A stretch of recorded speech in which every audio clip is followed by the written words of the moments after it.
Assalamualaikum warahmatullahi wabarakatuh. Alhamdulillahirabbil alamin wa bihi nasta'in wa ala umuri dunya waddin. Wassalatu wassalam ala asrofil anbiya'i wal mursalin wa ala alihi wa sahbihi ajmain. Segala puji bagi Allah Subhanahu wa taala yang telah memberikan kita nikmat iman, nikmat Islam, dan nikmat kesehatan, sehingga pada kesempatan kali ini kita masih diberi waktu untuk menuntut ilmu bersama-sama.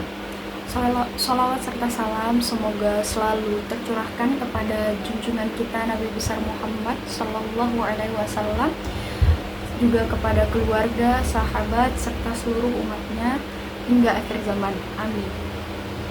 Hadirin yang dirahmati Allah, masa muda adalah masa yang sangat berharga.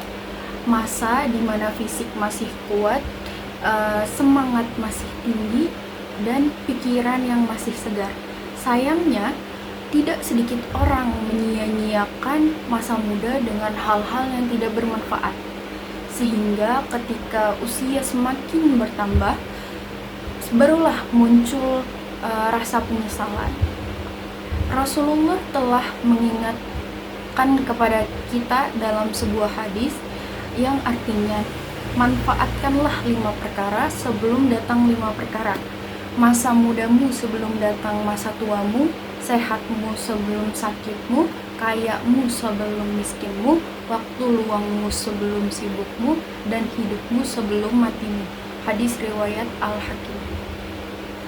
Hadis ini menegaskan kepada kita bahwa masa muda adalah kesempatan emas yang tidak akan terulang kembali. Hadirin sekalian, Allah Subhanahu wa taala juga berfirman di dalam Al-Qur'an dalam surat Al-Isra yang bunyinya, Bismillahirrahmanirrahim, wal 'asr innal insana lafi khusr illal ladzina amanu wa 'amilus solihati wa tawassaw bil haqq wa tawassaw bis sabr. Yang artinya, demi masa, sesungguhnya manusia benar-benar berada dalam kerugian, kecuali orang-orang yang beriman dan beramal soleh. Quran Surat Al-Asr ayat 1-5. Ayat ini mengajarkan kepada kita bahwa waktu, termasuk masa muda, akan menjadi kerugian jika tidak diisi dengan iman dan amal soleh. Hadirin yang berbahagia, mengisi masa muda dengan hal yang bermanfaat dapat dilakukan dengan beberapa cara. Di antaranya, yang pertama, menuntut ilmu. Ilmu merupakan cahaya yang akan menerangi hidup kita di dunia dan di akhirat. Rasulullah Shallallahu Alaihi Wasallam bersabda, menuntut ilmu itu kewajiban bagi setiap muslim. Hadis riwayat Ibnu Majah. Kedua, kita bisa melakukan dengan cara memperbanyak ibadah dan mendekatkan diri kepada Allah, yaitu salah satunya dengan cara sholat tepat waktu, membaca Al-Quran, berdoa, dan berakhlak baik adalah bekal utama di kehidupan. Kemudian yang ketiga, berakhlak mulia dan memilih pergaulan yang baik. Lingkungan yang baik akan membawa kita kepada kebaikan, begitu pula sebaliknya.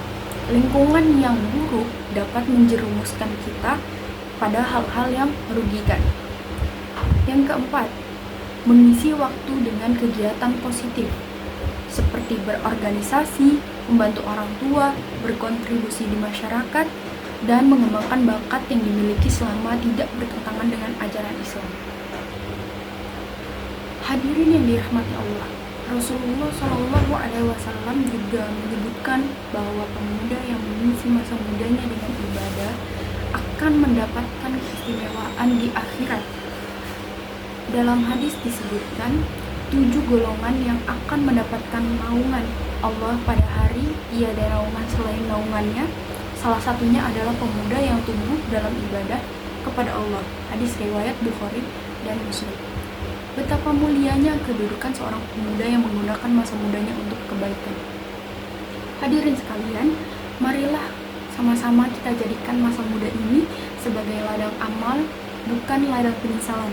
Gunakan waktu, tenaga, dan kesempatan yang Allah berikan untuk hal-hal yang bermanfaat, agar kelak kita bisa menjadi pribadi yang sukses di dunia dan bahagia di akhirat. Semoga Allah Subhanahu wa Ta'ala membimbing kita semua agar mampu mengisi masa muda dengan iman, ilmu, dan amal soleh. Wallahu muwafiq ila aqwamit thoriq. Assalamualaikum warahmatullahi wabarakatuh.